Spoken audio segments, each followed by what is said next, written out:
Hey guys, Mr. Detavio here, giving you a little breakdown of self-esteem, one of our most important of the five selves, because it's about whether you love yourself or not. And that's really, really important. We cannot get started on this journey without self-love. So self-esteem, the confidence you have in your own worth, the what, how, why is self-esteem, how, the agenda, what is it, how do we build it, what does it look like, why are you worthy of good things? And that's going to be one of your first answers, right? You're going to write down why you're worthy of good things. We'll also have a music video to watch, right? Be where you are celebrated, not where you're tolerated. Yeah, it's the first of our five selves. We cannot know our purpose without knowing if we love us.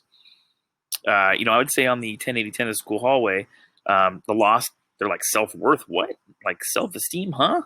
The found elite have their self-worth. They know what they're worth. They love themselves, and that's why they're able to put so much into their experience, right? It's hard to have great relationships, commitment, or discipline if you don't love you. Self-esteem goes back hand in hand with confidence. What if I have low self-esteem? A lot of bad things can happen. When we look at Maslow's hierarchy of needs, it's the fourth thing there, self-esteem, having self-respect and respect for others. High School Training Ground is one of my favorite videos of all time. Please watch it. Hardest part of your day is putting your feet on the floor in the morning.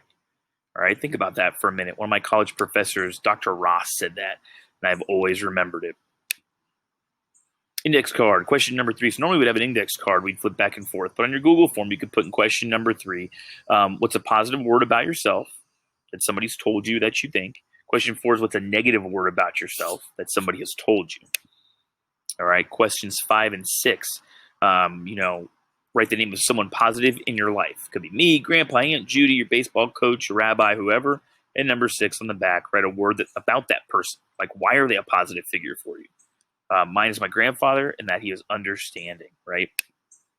And usually we stick them on the wall and the door, but not this time. All right, so what does positive self-esteem look like? When I'm positive, I am humble, modest, truthful, authentic, control my emotions, holding my own beliefs and interests, accountable for my actions and words, mindful of the present.